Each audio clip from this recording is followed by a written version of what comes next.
নমস্কার বন্ধুরা, এনডি লাভ স্টেশনে আমি জয়দীপ আরও একবার তোমাদের সবাইকে স্বাগত জানাই।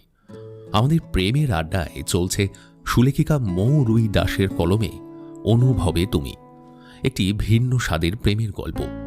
প্রথম পর্বটি যারা এখনও শোনোনি তাদের জন্য পিন কমেন্ট আর ডেসক্রিপশন বক্সে লিংক রইল, চাইলে গিয়ে শুনে আসতে পারো। আজ হাজির হয়েছি গল্পের অন্তিম পর্ব নিয়ে।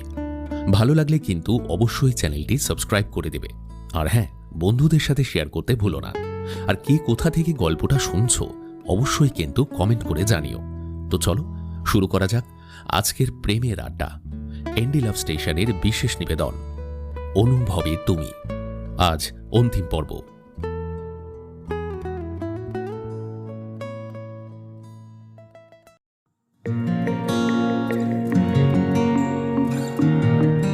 তারপর কেটে গেছে বেশ অনেকগুলো দিন। আন্তরিকার সাথে ব্রতদীপের আর দেখাও হয়নি, কোনো যোগাযোগও হয়নি। এমন একদিন সন্ধেবেলায় ব্রতদীপ অফিস থেকে গাড়ি করে বাড়ি ফিরছিল। বাইরে একটু বৃষ্টিও হচ্ছিল। হঠাৎ করে গাড়িটা দাঁড়িয়ে পড়ে। গাড়িতে ব্রতদীপ চোখ বন্ধ করে কানে হেডফোন দিয়ে গান শুনছিল। হঠাৎ করেই গাড়ি দাঁড়িয়ে যেতেই ব্রতদীপ কান থেকে হেডফোন খুলে গাড়ির ভেতর থেকে বাইরের দিকে তাকাতেই দেখতে পায় আন্তরিকাকে। বৃষ্টির মধ্যে হঠাৎ করে আন্তরিকাকে দেখে ব্রতদীপের শান্ত মনটা অস্থির হয়ে পড়ে। মনে মনে ভাবতে থাকে, কি হয়েছে ওর সঙ্গে? ছেলেটাই বা কে? ওটা তো অভি নয়। তাহলে কি কিছু হয়েছে? অভির কিছু হয়েছে? ব্রতদীপের মনে একরাশ ভয় এসে জমাট বাঁধে। বৃষ্টির মধ্যে গাড়ির দরজা খুলে বাইরে বেরিয়ে এসে আন্তরিকার সামনে দাঁড়ায় ব্রতদীপ। বলে, কিছু হয়েছে আন্তরিকা? আন্তরিকা কোনো কথা বলতেই পারছে না, শুধু তার চোখ দিয়ে অনর্গল জল পড়ে যাচ্ছে। সেটা বৃষ্টির মধ্যেও স্পষ্টভাবেই বুঝতে পারছে ব্রতদীপ।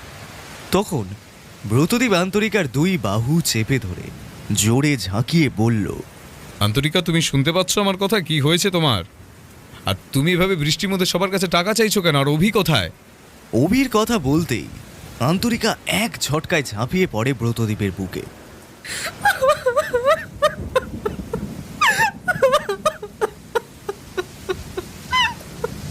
আচমকা এমন একটা ঘটনা ঘটে যাওয়ায় ব্রতদীপ একেবারেই প্রস্তুত ছিল না, তাই দু কদম পা পিছিয়ে যায় পেছনের দিকে। ব্রতদীপ খুব অবাক হয়, কিন্তু তাও নিজেকে সামলে নিয়ে আন্তরিকার মাথায় হাত দিয়ে তাকে শান্ত করার চেষ্টা করে জিজ্ঞাসা করল, শান্ত হও আন্তরিকা, তারপরে আমাকে খুলে বলো কি হয়েছে। ভাই ভাই ভাই, অভির কি হয়েছে?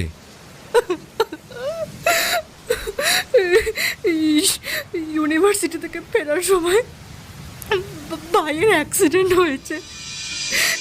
ডাক্তার বলেছে অনেক টাকা লাগবে, কিন্তু আমার কাছে তো টাকা নেই। আমি কোথায় পাবো? কেউ আমাকে টাকা দিচ্ছে না। এখন আমি কি করব বলুন? ঠিক আছে আন্তরিকা, একদম চিন্তা করবে না, আমি আছি তো। চলো আমার সঙ্গে। ছোটু, তুই সাবধানে ঘরে চলে যা, আমি এখন হাসপাতালে যাচ্ছি। ব্রতদীপ আন্তরিকাকে নিয়ে চলে যায় হাসপাতালে। বৃষ্টিতে ভেজার কারণে আন্তরিকা খুব কাঁপতে থাকে। তখন ব্রতদীপ নিজের গায়ের কোটটা খুলে আন্তরিকাকে পরিয়ে দেয়। আন্তরিকার কাঁপা হাতটা ব্রতদীপ শক্ত করে চেপে ধরে বলে, কিছু হবে না অভির। ব্রতদীপের কথায় আন্তরিকা কিছুই বলে না, শুধু তাকিয়ে দেখেছে। মিনিট 10 পরেই ব্রতদীপের গাড়ি এসে হাসপাতালের সামনে দাঁড়ালে আন্তরিকা আর এক মুহূর্ত দেরি না করে এক প্রকার দৌড়েই বেরিয়ে যায়। ব্রতদীপও তখন আন্তরিকার পেছনে ছুটে যায়, আর গিয়েই দেখতে পায় আন্তরিকা ডাক্তারের কাছে হাত জোর করে বলছে, ডাক্তার, ডাক্তার, আমার ভাইকে বাঁচিয়ে দিন। ডাক্তার, আমার ভাইকে বাঁচিয়ে দিন। আমার আমার আমার কেউ নেই ভাই ছাড়া। আপনি প্লিজ আমার ভাইকে বাঁচিয়ে দিন। টাকা এনেছেন? আন্তরিকা তখন কিছুই বলে না। মাথা নিচু করে দাঁড়িয়ে থাকে। তখন আবার ডাক্তার বলে, দেখুন, টাকার ব্যবস্থা খুব তাড়াতাড়ি করুন, তাহলে আপনার ভাইকে বাঁচাতে পারবো। টাকা ছাড়া তো কিছুতেই সম্ভব নয়। আর আপনি দেখুন, এইভাবে কান্নাকাটি না করে টাকার ব্যবস্থাটা করুন প্লিজ। দূর থেকে দাঁড়িয়ে ডাক্তারের এমন কথা শুনে ব্রতদীপ সামনে এগিয়ে এসে বলল, লজ্জা করে না আপনাদের? আপনারা ডাক্তার, এখানে একটা মানুষ মরতে বসেছে আর আপনাদের টাকার চিন্তা হচ্ছে। আপনারা ডাক্তার হয়েছেন কি করতে? আপনাদের কর্তব্য মানুষের প্রাণ বাঁচানো। কত টাকা লাগবে? আপনারা অপারেশনের ব্যবস্থা করুন, যত টাকা লাগবে আমি দেব। স্যার, আপনি এখানে? আপনার বাড়ির লোক? সরি স্যার, খুব ভুল হয়ে গেছে। আমি এক্ষুনি অপারেশনের ব্যবস্থা করছি। এই, কে কোথায় আছো? ডক্টর শ্যানালকে ফোন করো, তাড়াতাড়ি আসতে বলো। এই বলে ডাক্তার চলে যায়। তখন ব্রতদীপ আন্তরিকাকে নিয়ে গিয়ে একটা চেয়ারে বসিয়ে বলল, চিন্তা করো না আন্তরিকা, সব ঠিক হয়ে যাবে। অভির কিচ্ছু হবে না, নিজের মনে বিশ্বাস রাখো। আন্তরিকা কোনো কথা বলছে না, শুধু চুপ করে বসে আছে। এমন সময় ব্রতদীপের ফোনটা বেজে উঠল। ফোনের শব্দ শুনতে পেয়ে ব্রতদীপ ফোনটা বের করে দেখে শিখা ফোন করছে। কিছুটা দূরে গিয়ে ব্রতদীপ ফোনটা রিসিভ করে বলল, হ্যাঁ বল। হ্যাঁ বল, কি বলবো? দাদা ভাই, তুই কি ঘড়ি দেখতে পাস না? এত দেরি হয়ে গেল, কোথায় আছিস তুই? ব্রতদীপ কিছু বলতে চাইছিল না, কিন্তু সেই সময় একজন নার্স বলল, স্যার, অপারেশনের ব্যবস্থা হয়ে গেছে, এখানে আপনার একটা সাইন লাগবে। নার্সকে হাতের ইশারায় চুপ করতে বলে ব্রতদীপ, কিন্তু নার্স কিছু বুঝতে পারে না। সে ব্রতদীপের দিকে না তাকিয়ে একটা ফাইলের দিকে তাকিয়ে সব এক নাগাড়ে বলেই যাচ্ছে। ফোনের ওপার থেকে শিখা অপারেশনের কথা শুনে বেশ চিন্তিত হয়ে বলে উঠল, হ্যালো, এই দাদা ভাই, কোথায় আছিস? কিছু হয়েছে বল না আমাকে। শিখাকে চিন্তা করতে দেখে ব্রতদীপ শিখাকে চুপ করতে বলে, হাতের ইশারায় নার্সকে যেতে বলে, আর এটাও বলে যে সে একটু পরেই সাইন করতে যাচ্ছে। ব্রতদীপের কথা বুঝতে পেরে নার্স চলে যায়। তখন ব্রতদীপ বলে, আমার কিচ্ছু হয়নি শিখা, একজন ভাইয়ের অ্যাক্সিডেন্ট হয়েছে, আমি সেই জন্যই হাসপাতালে এসেছি। তুই একটা কাজ করতে পারবি? হ্যাঁ বল না। তোর একটা চুড়িদার নিয়ে একটু হাসপাতালে আসতে পারবি? চুড়িদার? চুড়িদার নিয়ে কি হবে? আবার প্রশ্ন করে, যেটা বললাম সেটা তাড়াতাড়ি কর। বাড়িতে গাড়ি রাখা আছে, তুই তোর একটা চুড়িদার নিয়ে গাড়িতে করে চলে আয়। আচ্ছা আচ্ছা, ঠিক আছে, আমি আসছি। শিখা একটা চুড়িদার নিয়ে তাড়াতাড়ি করে বেরিয়ে যায়। মিনিট 10 মধ্যে হাসপাতালে পৌঁছে যায় শিখা। ব্রতদীপ শিখাকে নিয়ে অভির কেবিনে যায়। সেখানে গিয়ে শিখা আন্তরিকাকে দেখতে পেয়ে ছুটে গিয়ে আন্তরিকার কাছে দাঁড়ায় আর বলে, এই, তুমি আন্তরিকা দি না? তুমি এখানে কি করছো? হঠাৎ করে শিখাকে দেখতে পেয়ে আন্তরিকা আবার কেঁদে ওঠে। চেয়ার থেকে উঠেই শিখাকে জড়িয়ে ধরে কাঁদতে কাঁদতে বলে, অভি, অভি, অভি? ঠিক চিনলাম না তো। অভি আমার ভাই, ওর অ্যাক্সিডেন্ট হয়েছে। পাশে দাঁড়িয়ে থেকে ব্রতদীপ কিছুই বুঝতে পারছিল না। ব্রতদীপ শিখাকে জিজ্ঞাসা করল, তুই আন্তরিকাকে চিনিস? কিভাবে চিনিস? তুই তো এখানে বেশি দিন আসিসনি, তাহলে কিভাবে চিনলি? আসলে দাদা ভাই, যেদিন আমরা এখানে প্রথম আসি সেদিনই আমার আন্তরিকাদের সাথে দেখা হয়। ট্রেন থেকে নামার সময় তার সাথে আমার ধাক্কা লাগে।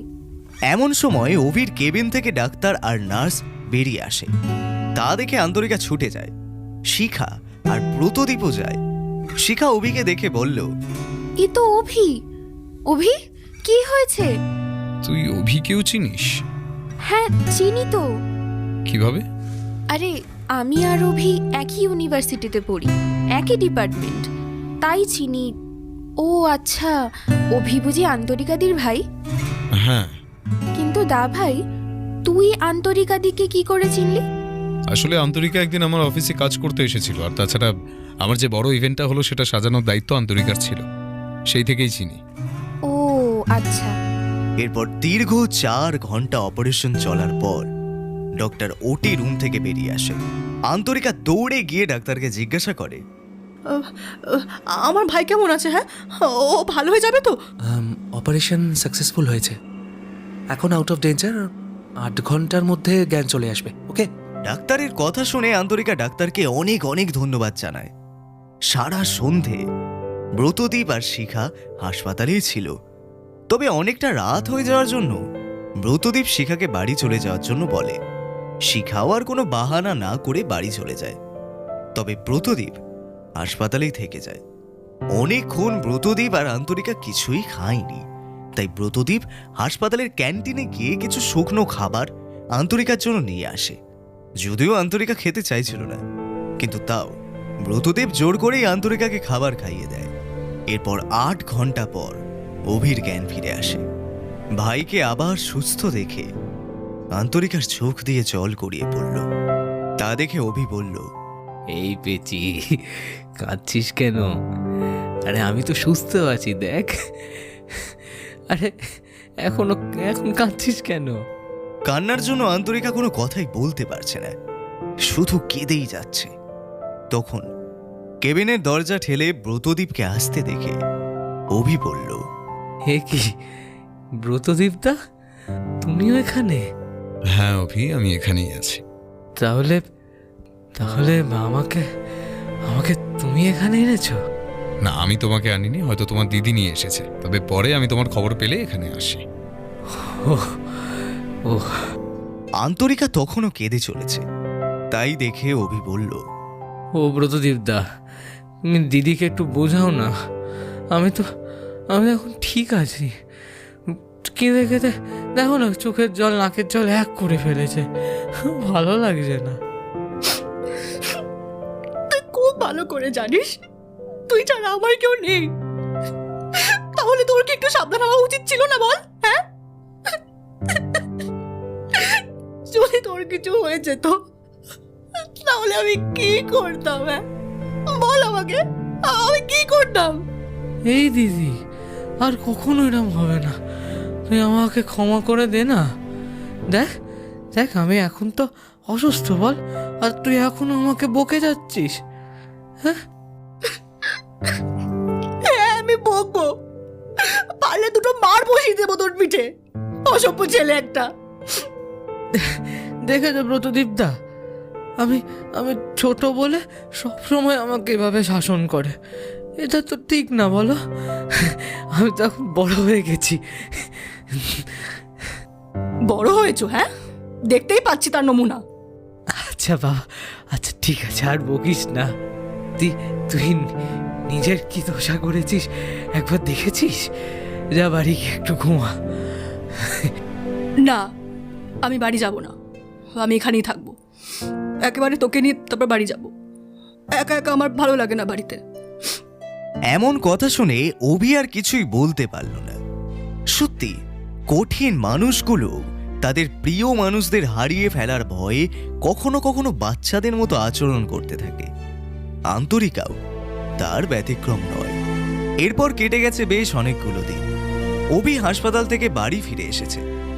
ব্রতদীপ আর শিখা মাঝে মাঝে বাড়িতে এসে অভিকে দেখে গেছে। অভি এখন অনেকটাই সুস্থ। অভিকে বাড়িতে একা রেখে আন্তরিকা কাজে যায়নি, ছুটি নিয়েছে। তবে সুজয়দা আন্তরিকার মাইনে কাটেনি। সুজয়দাও মাঝে মাঝে এসে অভিকে দেখে গেছে। আজ 1 মাস পরে আন্তরিকা আবার কাজে যাচ্ছে। অভিকে অনেক বুঝিয়েছে যেন বিছানা থেকে না নামে, আর এটাও বলে গেছে যে সে খুব তাড়াতাড়ি বাড়ি ফিরে আসবে। দিদির এমন কথা শুনে অভি শুধু হেসেছে। আন্তরিকা তা দেখে অভিকে বকেছে। এরপর আন্তরিকা চলে যায়। আন্তরিকা চলে যাওয়ার বেশ কিছুক্ষণ পরে ব্রতদীপ আসে। ব্রতদীপ বাড়ির ভেতর এসে চারিদিক দেখতে লাগলে অভি বলল, দিদি তো নেই ব্রতদীপদা। না না, আমি আন্তরিকাকে খুঁজছি না।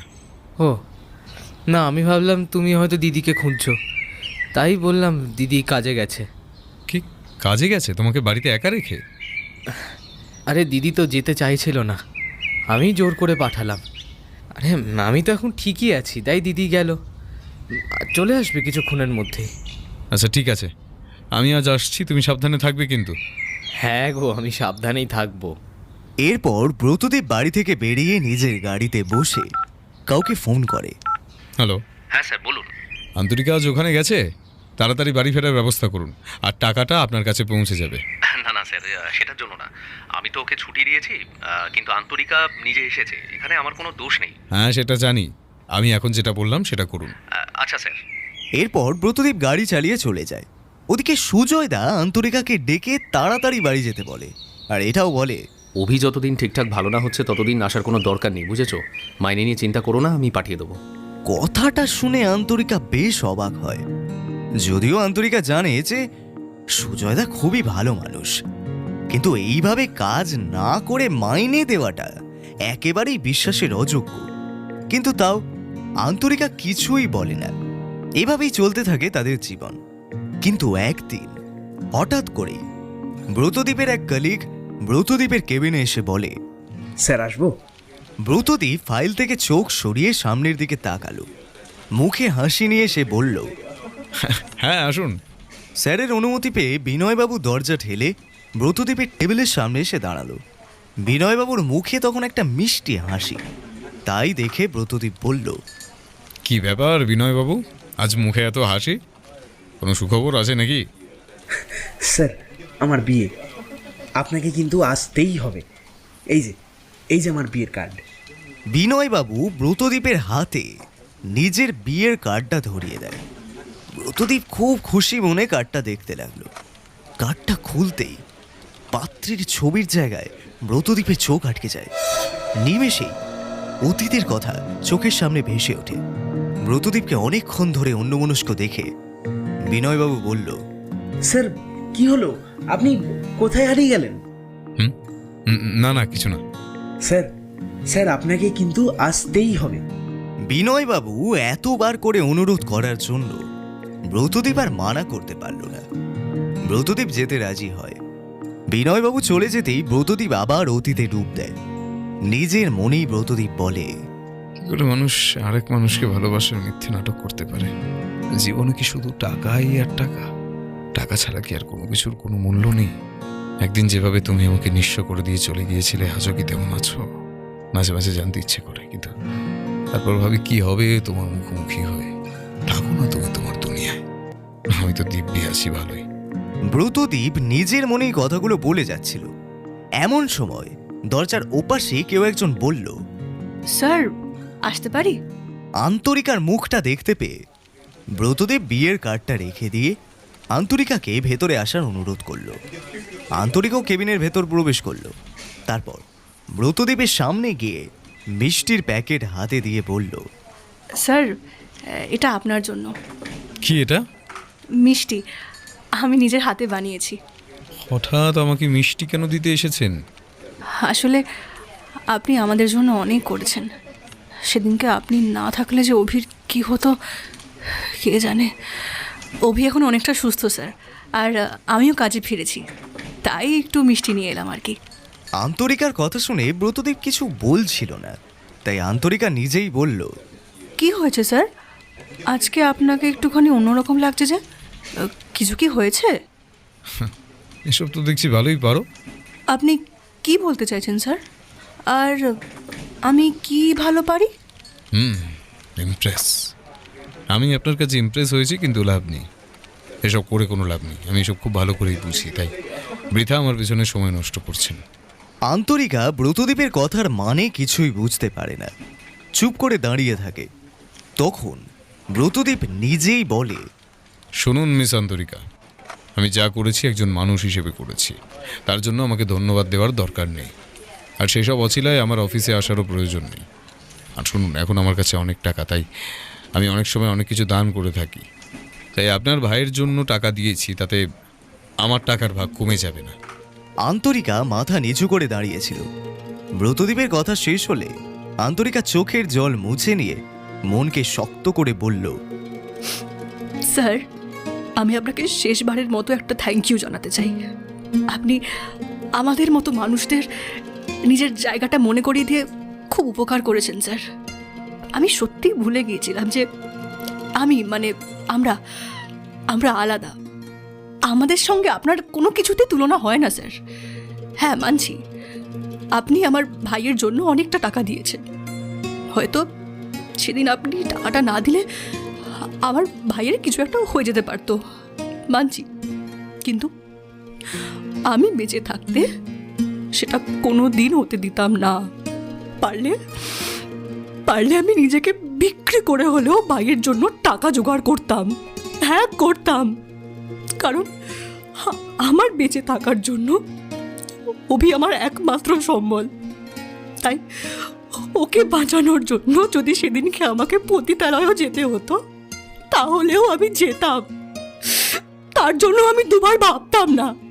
তবে সেদিন আপনি টাকাটা দেওয়ার জন্য আমাকে সে পথে যেতে হয়নি। তার জন্য অনেকটা ধন্যবাদ আপনাকে, অনেকটা ধন্যবাদ। আমি এই উপকারের কথা সারা জীবন মনে রাখবো।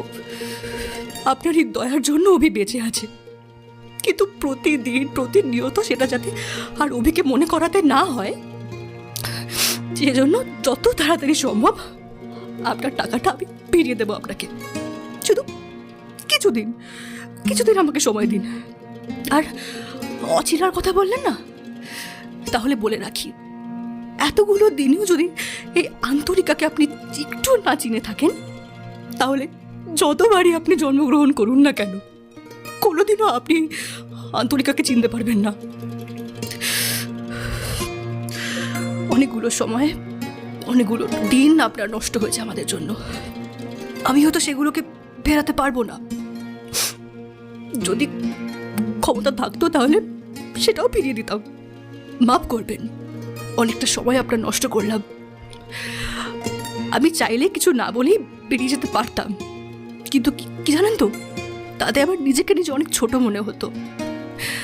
আমি যে আসলে কিরকম সেটা আপনাকে বলার কোনো দরকার আমার নেই। অনেকটা ক্ষতি করে ফেলেছি, কিন্তু বিশ্বাস করুন, আমি জেনে বুঝে আপনার কোনো ক্ষতি চাইনি। এতটা ক্ষতি করার জন্য আমি হাত জোর করে আপনার কাছে ক্ষমা চাইছি। পারলে ছোট মানুষ ভেবে আমাকে ক্ষমা করে দেবেন। কথাগুলো বলেই আন্তরিকা বেরিয়ে যায়। ব্রতদীপ ঠায় তার চেয়ারে বসে রইল, কোনো কথা বলল না। বেশ কিছুক্ষণ মাথায় হাত রেখে বসে থাকার পর উঠে দাঁড়িয়ে কেবিনের সব কিছু ভেঙে ফেলল। ব্রতদীপের কেবিনের বাইরে দাঁড়িয়ে সবাই শব্দ শুনে খুবই অবাক হয়, কারণ ব্রতদীপকে এমনভাবে তারা কোনো দিন দেখেনি। ব্রতদীপের কেবিনের বাইরে দাঁড়িয়ে সবাই সেটা নিয়ে আলোচনা করছে।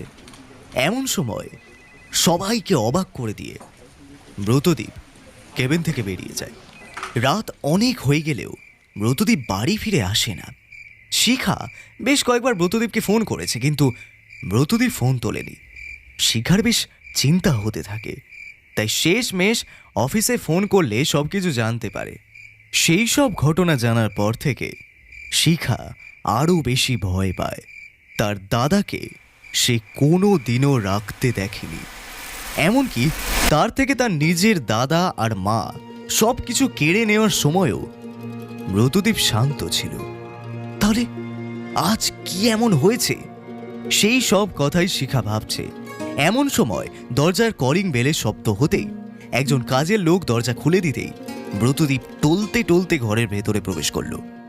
দাদাকে এমন অবস্থায় দেখে শিখা নিজের চোখে বিশ্বাস করতে পারছে না। যে দাদা কোনো দিন কোনো রকম নেশা করেনি, সেই দাদা আজ মদ খেয়ে বাড়ি ফিরেছে। কি হয়েছে জানার জন্য শিখা দরজার দিকে এগিয়ে গেলে ব্রতদীপ টলতে টলতে শিখার সামনে এসে দাঁড়ায়। শিখা জিজ্ঞাসা করে, দাদা ভাই, তুই মদ খাচ্ছিস কেন? কি হয়েছে বল না আমাকে। আজ আমার খুব কষ্ট হয়েছে, খুব। কেন এত কষ্ট হচ্ছে তুই বলতে পারবি? কেন হচ্ছে? কিভাবে বলতে পারলো নিজেকে বিক্রি করে দেওয়ার কথা? কিভাবে বললো? আমাকে কেউ বোঝে না, কেউ না। ব্রতদীপের কথার কোনো মাথামুন্ডু কিছুই বুঝতে পারছে না শিখা। শুধু এইটুকু বলল, কে নিজেকে বিক্রি করার কথা বলেছে? কে তোকে কষ্ট দিয়েছে? বল বল আমাকে। ও বলছে পতিতালয় নিজেকে বিক্রি করে টাকা জোগাড় করবে। ও কি করে বলতে পারলো? কি করে? ওর কথা শুনে আমার কেন এত কষ্ট হচ্ছে তুই বল আমাকে। কিন্তু মেয়েটা কে? সৃজলা? না না, সৃজলা দাদার সাথে যা করেছে, তারপরে দাদা আর সৃজলাকে নিয়ে ভাববে না। তাহলে কে কে আমি যেটা ভাবছি সেটাই কি ঠিক? দাদা কাউকে পছন্দ করে? ব্রতদীপ ততক্ষণে মাটিতে শুয়ে পড়েছে। কোনো রকমে বাড়ির কাজের লোকেদের দিয়ে ব্রতদীপকে তার ঘরে শুইয়ে দিয়ে এলো শিখা। তারপর সারা রাত ব্রতদীপকে পাহারা দিতে থাকে। অন্যদিকে দেখা যায় আন্তরিকাও বাড়ি ফিরে এসে অভির সাথে কোনো কথা বলে না, একদম চুপ করে থাকে। আর যেটা অভির একেবারেই ঠিক লাগেনি। অনেকবার অভি আন্তরিকাকে প্রশ্ন করেছে, কিন্তু আন্তরিকা কোনো প্রশ্নের উত্তর দেয় না। অভিকে খাবার খেতে দিয়ে নিজের ঘরে চলে যায়, যেটা আরো বেশি অবাক করেছে অভিকে। কিন্তু কি হয়েছে সেটা বুঝতে পারছে না। এমন সময় অভির ফোনটা বেজে উঠল। তাকিয়ে দেখল শিখা ফোন করছে। শিখার ফোনটা রিসিভ করে অভি জিজ্ঞাসা করে, কি হয়েছে শিখা? তুমি এত রাত্রে ফোন করছো, কিছু হয়েছে? হ্যালো অভি, আসলে একটা কথা আমার বলা উচিত কিনা আমি বুঝতে পারছি না, তাই ভাবছি। আর এইভাবে হেয়ালি করলে তো কিছুই বুঝতে পারবো না। স্পষ্ট করে বলো কি হয়েছে। আসলে দা ভাইয়ের কথা বলছি। আজ নাও একদম ভালো নেই। কেন, কি হয়েছে ব্রতদীপদার? আমি জানি না, কিন্তু দা ভাই আজকে মদ খেয়ে বাড়ি এসছে। সে কি? আমি যত জানি ব্রতদীপদা তো নেশা করে না। তাহলে কি হয়েছে হঠাৎ? আমিও ঠিক সেটাই ভাবছি। দা ভাই না বাড়ি বাড়ি একটা মেয়ের কথা বলছিল। মেয়ে? এই রে, ব্রতদীপদা কি কাউকে পছন্দ করে? সে তো আমি বলতে পারবো না, তবে যেমন করেই হোক সেই মেয়েটাকে আমাকে খুঁজে বার করতেই হবে। তার জন্য আমার দাদা ভাই নেশা করেছে, যে কোনোদিন এসব ছুঁয়েও দেখেনি। আচ্ছা শিখা, ব্রতদীপদা এখন কি করছে? ঘুমিয়ে পড়েছে একটু আগেই। আমি দাদা ভাইয়ের কাছেই রয়েছি। আচ্ছা ঠিক আছে, যাকে তুমি ব্রতদীপদাকে দেখে রাখো, আর কিছু অসুবিধা হলেই আমাকে ফোন করবে, ঠিক আছে? আচ্ছা ঠিক আছে, আমি এখন রাখছি তাহলে। এরপর অভি তার দিদিকে অনেকবার ডাকলেও আন্তরিকা শুধু বলে, তুই ঘুমিয়ে পড়, আমার ভাল লাগছে না কিছু আজকে, আমার খিদে নেই, খাবো না। কিন্তু কি হয়েছে দিদি, কিছু তো বল। বললাম তো ভালো লাগছে না আমার, কাল কথা বলছি। কিন্তু তুই যে খাবার খেলি না। হ্যাঁ, আজ আর খাবো না আমি, খিদে নেই আমার। পরের দিন সকাল হতেই আন্তরিকা স্বাভাবিক আচরণ করতে থাকে। অভি তা দেখে বেশ অবাক হয়। কিছু জিজ্ঞাসা করতে চাইল, কিন্তু পারল না। এভাবেই 3 দিন কেটে যায়। একদিন সকালবেলায় আন্তরিকা অভিকে বলল, অভি, আজ আমার অনেক কাজ আছে বুঝলি, আমি রান্না করে দিয়েছি, শুধু দুপুরবেলা তুই খাবারগুলো গরম করে খেয়ে নিস, কেমন? কেন, তুই দুপুরে বাড়ি আসবি না? না রে, আজ একটা বিয়ে বাড়ি আছে, সেটা ডেকোরেশনের কাজে আমাকে যেতে হবে, আর আসতে হয়তো রাত হবে বুঝলি। তাহলে আমাকে একটা ফোন করবি। হ্যাঁ হ্যাঁ, করবো করবো, আমি আসি বুঝলি। ঠিক আছে, আর তার আগে আমাকে জায়গাটার নাম ঠিকানা বলে দিয়েছে। আন্তরিকা খুব ভালো করেই জানে যে অপরিচিত কোনো জায়গায় যাওয়ার আগে তার ভাই এরকম সব ঠিকানার নাম আগেই জেনে নেয়।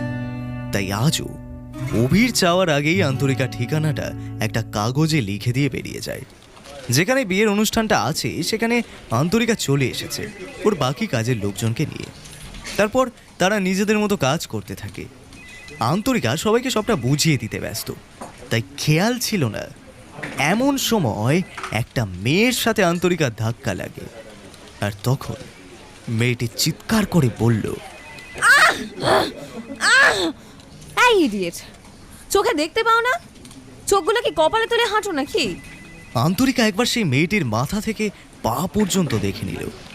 তাতেই বুঝতে পারল যে এটাই বিয়ের কোণে। সারা গায়ে বিয়ের সাজ, পরনে গায়ে হলুদের শাড়ি, চড়া মেকআপ। তাই আন্তরিকা কিছু বলল না।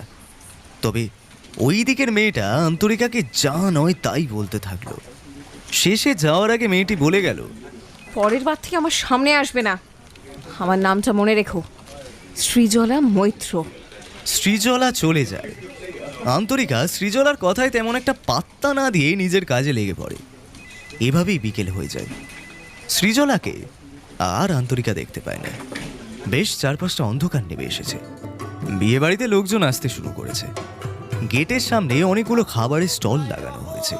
সেখানে রয়েছে phuchka, coffee, chicken kebab, chicken lollipop, soft drinks, hard drinks, ice cream, বেশ আরও অনেক কিছু খাবারের স্টল আছে। সেখানে সবাই আনন্দ করতে করতে সবাই খাওয়া দাওয়া করছে।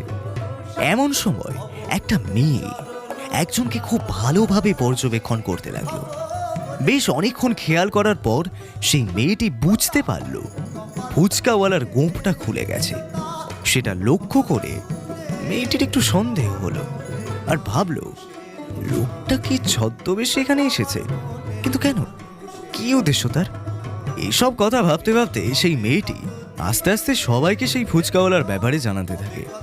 একটা সময় পর সৃজলার বাবার কানে এই খবরটি যায় আর তারপরে সেই ফুচকাওয়ালার কাছে সবাই মিলে জড়ো হয়। প্রথমে সেই ফুচকাওয়ালা কিছুই বুঝতে পারে না, তবে সৃজলার বাবার সামনে এসে সেই ফুচকাওয়ালার দাঁড়ি গোঁপ খুলে দেয়। সৃজলার বাবা পুলিশে খবর দিতে বলে, তবে সেই ছেলেটি শুধু বলে একবার সৃজলাকে ডেকে দিতে, ওর সাথে কথা বলেই চলে যাবে। এই খবর যখন সৃজলার কাছে যায় তখন সেও ফুচকাওয়ালাকে দেখতে আসে আর তাকে দেখে সৃজলা পুরো অবাক হয়ে যায়। সে আর কেউ না, সে হলো ব্রতদীপ। এতগুলো বছর পর ব্রতদীপকে চোখের সামনে দেখে সৃজলা নিজের চোখেই বিশ্বাস করতে পারছিল না। সৃজলা ব্রতদীপকে দেখে ধারণা করে যে ব্রতদীপ আজও নিজের জন্য কিছুই করে উঠতে পারেনি, সেই আগের মতনই রয়েছে। ব্রতদীপকে দেখে একটা তাচ্ছিল্যের হাসি ফুটিয়ে সৃজলা বলল, তা ব্রতদীপ, আজও তো দেখছি তুমি সেই ভিখারিই আছো। তা এত বছর পর আবার আমার বাড়িতে কি মনে করে? কিছু সাহায্য চাই নাকি? হ্যাঁ, বলতে পারো আমাকে, আমি সাহায্য করে দেব। আমার হবু হাজব্যান্ড একটা বড় কোম্পানিতে চাকরি করে, নাম শুনেছ? আর নাম শুনেই বা তুমি কি করবে? তা এখানে কি মনে করে সেটা একটু বললে কিন্তু ভালো হতো। দেখো, আমি কিন্তু আমার বিয়েতে কোনো ঝামেলা চাইছি না, তাই তাড়াতাড়ি কিন্তু এখান থেকে একটু কেটে পড়ো প্লিজ। তুমি সেদিন যদি আমাকে তোমার আসল চেহারাটা না দেখাতে তাহলে তো আমি তোমাকে চিনতেই পারতাম না। সেই জন্য তোমাকে অনেক অনেক ধন্যবাদ। আর আমাকে নিয়ে তোমাকে এত ভাবতে হবে না, আমি আমার জন্য একজন ভালো জীবনসঙ্গী খুঁজে পেয়েছি। আচ্ছা, তাহলে তাকেই গিয়ে বিয়েটা করো না। আমার বিয়েতে এসে ঝামেলা কেন করছো? বিয়ে তো আমি করবই, এইখানে এই মুহূর্তে। মানে কি বলছো তুমি? তুমি কি আমাকে বিয়ে করার কথা ভাবছো নাকি? তুমি আমাকে হাসালে। যা করেছো তুমি আমার সঙ্গে, তারপর তোমাকে আমার জীবনে জায়গা দেবো ভাবছো? এই, বেশি না বকে এখান থেকে বেরিয়ে যাও তো, না হলে কিন্তু ঘাড় ধাক্কা দিয়ে বের করে দেব। তুমি আমাকে একটু সময় দাও। এই বলে ব্রতদীপ কোথায় যেন চলে গেল। কিছুক্ষণের মধ্যে আন্তরিকার হাত ধরে নিয়ে এলো। ব্রতদীপকে এমন পোশাকে দেখে আন্তরিকা খুব অবাক হলো। কিছু বুঝে ওঠার আগেই ব্রতদীপ আন্তরিকাকে সবার সামনে এনে হাজির করলো। কিছু বুঝে ওঠার আগেই ব্রতদীপ বিয়ের আসর থেকে সিঁদুর নিয়ে এসে আন্তরিকার মাথায় পরিয়ে দেয়। আন্তরিকা এমন ঘটনায় পাথর হয়ে যায়। ব্রতদীপ তখন সৃজলাকে কিছু বলতে যাবে, এমন সময় আন্তরিকা এসে ব্রতদীপের গালে একটা চড় মারে। আন্তরিকার এমন কাজে ব্রতদীপ অবাক হয়ে যায়। আন্তরিকা বলে, এ কি, আপনি সব কি করছেন? ব্রতদীপ কিছুই বলে না, চুপ করে দাঁড়িয়ে থাকে। এরই মধ্যে অভি সেখানে চলে আসে। দিদির মাথায় লাল রঙের সিঁদুর দেখে অভি আন্তরিকার কাছে এসে দাঁড়ায়। অভিকে দেখে আন্তরিকা অভিকে জড়িয়ে ধরে কাঁদতে থাকে।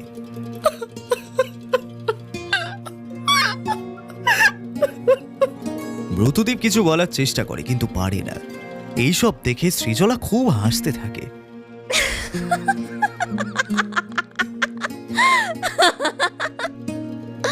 সিরিয়াসলি ব্রতদীপ, তুমি বিয়ে করে নিলে, তাও আবার এরকম একটা মেয়েকে? সত্যি বলছি, তুমি পারো বটে। আমার তো এখন খুব হাসি পাচ্ছে। চলো ভি, এখানে আমাদের কাজ শেষ হয়ে গেছে, আমরা বাড়ি যাই, চল। ব্রতদীপ আন্তরিকার পথ আটকে দাঁড়ায়, কিন্তু আন্তরিকা ব্রতদীপের কোনো কথা না শুনে অভিকে নিয়ে বাড়ি চলে আসে। ব্রতদীপও তাদের পেছন পেছন আসে। ব্রতদীপ বারে বারে বলতে থাকে, আমার কথাটা তো শোনো একবার আন্তরিকা। আমি আপনার কোনো কথা শুনতে চাই না, আপনি চলে যান এখান থেকে। অভি তুমি বোঝাও না তোমার দিদিকে, আমি শুধু একটা কথা বলেই চলে যাব। বললাম তো আমি আপনার কোনো কথা শুনতে চাই না, আর অভিকে বলে কোনো লাভ হবে না। ব্রতদীপদা, তুমি এটা মোটেও ঠিক করছো না, কিন্তু বিয়েটা কোনো ছেলে খেলা নয়। আমি জানি না তুমি এমনটা কেন করছো, কিন্তু তাও বলবো তুমি এটা ঠিক করছো না। আমি কিছু কথা বলতে চাই আন্তরিকার সঙ্গে। ব্রতদীপদা, তুমি এখন বাড়ি যাও। দিদি এখন তোমার কোনো কথাই শুনবে না। আমি আমি আগে দিদির সঙ্গে কথা বলি, তারপর দিদি একটু শান্ত হলে আমি তোমাকে জানাচ্ছি। তখন তুমি কথা বলো দিদির সঙ্গে। কিন্তু কোনো কিন্তু না, প্লিজ প্লিজ ব্রতদীপদা, তুমি এখন প্লিজ বাড়ি যাও। আমি তোমাকে পরে ফোন করছি। এরপর ব্রতদীপ বাড়ি চলে আসে। বাড়িতে এসে ব্রতদীপের এমন জামা কাপড় দেখে শিখা খুব অবাক হয়ে ব্রতদীপকে জিজ্ঞাসা করে, কি ব্যাপার দাদা ভাই, জামা কাপড়ের এই অবস্থা কেন তোর? ব্রতদীপ কোনো কথা না বলে নিজের ঘরে চলে যায়। শিখা ব্রতদীপের এমন কাজে ভারী অবাক হয়, কিন্তু সেও আর ব্রতদীপকে কিছুই জিজ্ঞাসা করেনি। এরপর 5 দিন কেটে গেছে।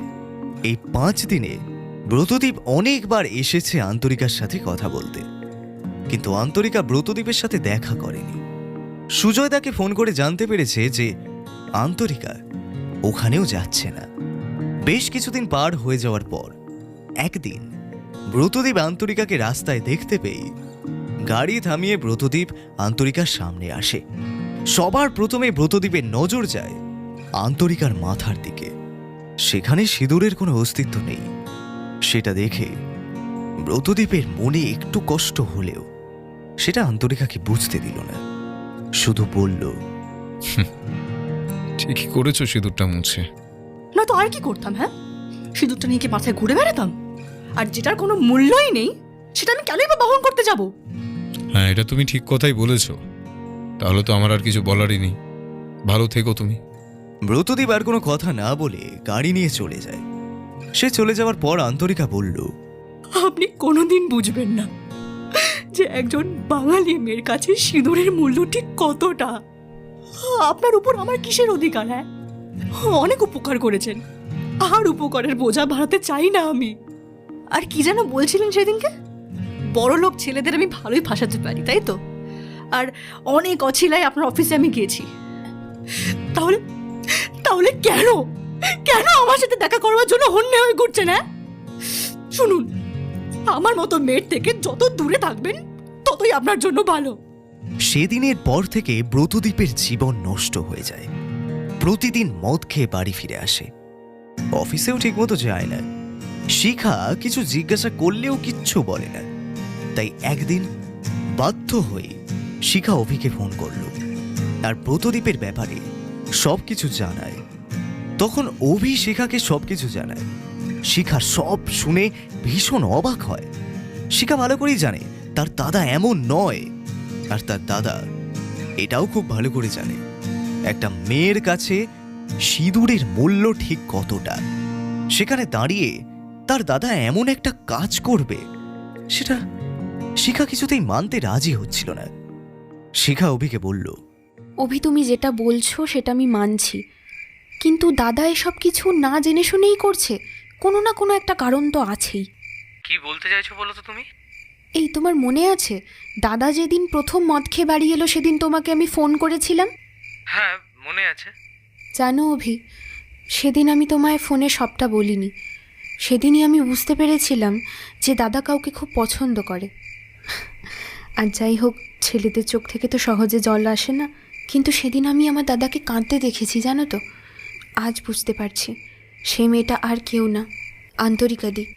দিদি, কি বলছো? হ্যাঁ, আমি ঠিক কথাই বলছি। এখন আমার মনে হচ্ছে দুজনের মধ্যে না কিছু একটা নিয়ে খুব ভুল বোঝাবুঝি সৃষ্টি হয়েছে, আর সেটা আমাদেরই ঠিক করতে হবে। চাপ বাবা, তুমি ঠিক কি করতে চাইছো বলো তো? সেটা তো এখনো ভাবিনি, আমি দেখছি। কিন্তু তুমিও একটু আন্তরিকাদিকে বোঝাও। আমি কি বলবো? গাধা একটা, সেটাও আমাকে বলে দিতে হবে? আরে, আমি আমার দিদিকে খুব ভয় পাই। এমনিতে ঠিক আছে, কিন্তু এই ব্যাপারে কথা বলতে গেলে দিদি খাওয়া দাওয়া বন্ধ করে দেয়। এখন তুমি বলো আমি কি করব? তুমি বিশ্বাস করে এই ঘটনার পর থেকে যতবার দিদির সঙ্গে কথা বলতে গেছি ততবারই দিদি এড়িয়ে গেছে, আর না হলে খাওয়া দাওয়া বন্ধ করে দিয়েছে। তাই জন্য আমি আর সেরকমভাবে কোনো কথাও বলিনি। আচ্ছা ঠিক আছে, আমিই দেখছি কি করা যায়। শিখা ফোন কেটে দেয়। ঠিক করে যে কাল সকাল হলে আগেই দাদা ভাইয়ের সাথে এই বিষয়ে কথা বলবে। কিন্তু পরের দিন সকালে শিখা ঘুম থেকে উঠে দেখে ব্রতদীপ ঘরে নেই। চারপাশে খোঁজ খবর নিয়েও কিছু জানতে পারে না। অফিসেও খোঁজ নেয়, কিন্তু অফিসের লোক বলে সে নাকি অনেক দিন অফিসেই আসে না। সকাল পেরিয়ে দুপুর হয়ে যায়, কিন্তু তখনও ব্রতদীপের কোনো খবর না পাওয়া গেলে শিখা বাধ্য হয়ে অভিকে ফোন করে। অভি তখন বাথরুমে ছিল, তাই আন্তরিকা ফোন তোলে।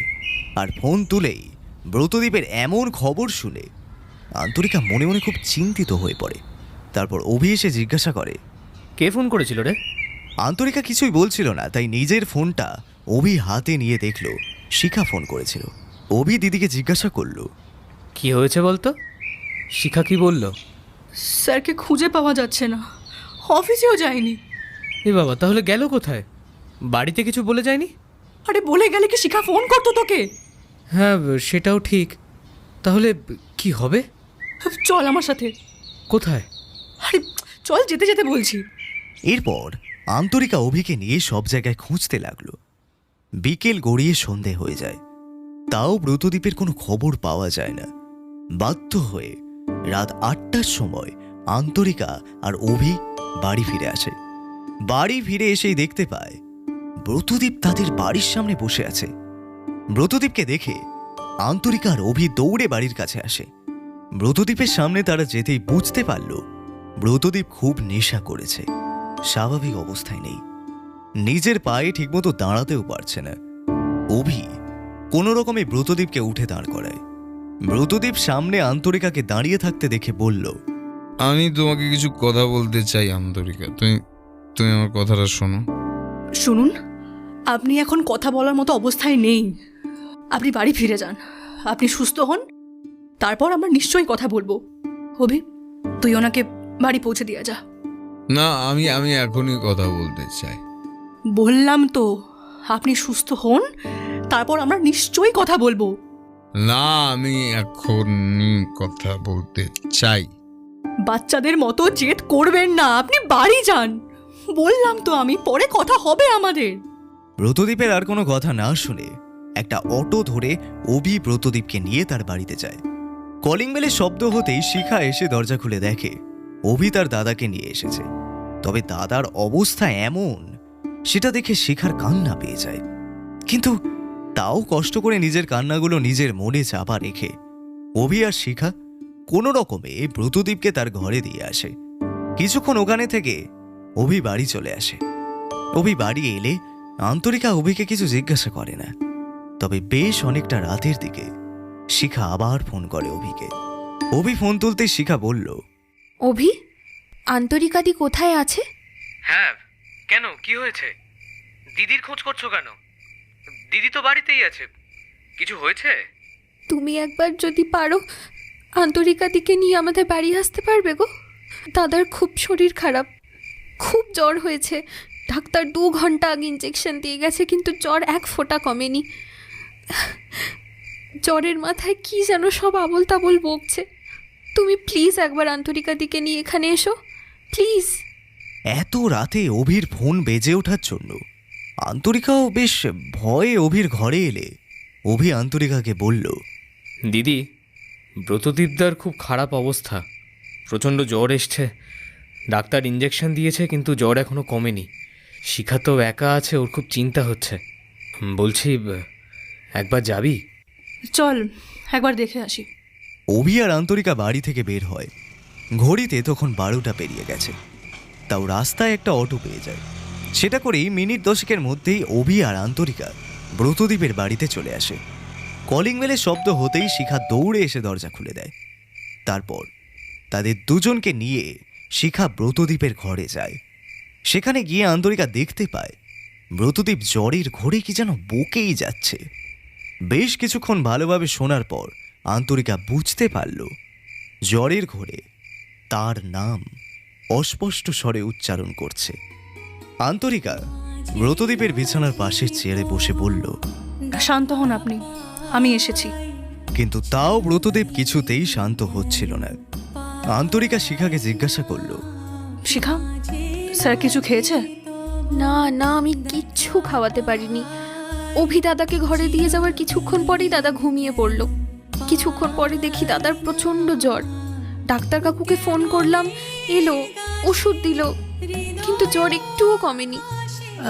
তাহলে এক কাজ করো, তুমি এক গ্লাস হালকা গরম দুধ নিয়ে এসো, আমি দেখছি তারপর। চলো, আমি তোমাকে সাহায্য করছি। ওরা দুজনেই ঘর থেকে বেরিয়ে যায়। কিছুক্ষণ পর দুধ গরম করে নিয়ে আসার সময় দরজার কাছ থেকেই অভি আর শিখা দেখতে পায় তার দাদা আন্তরিকার হাত খুব শক্ত করে ধরে আছে। সেটা দেখে শিখা বলল, অভি, তুমি এখানেই দাঁড়াও, আমি আস্তে করে গিয়ে একটু দুধটা রেখে আসি। আর আমাদের দুজনেরই এখন ওখানে যাওয়াটা উচিত হবে না। কেন?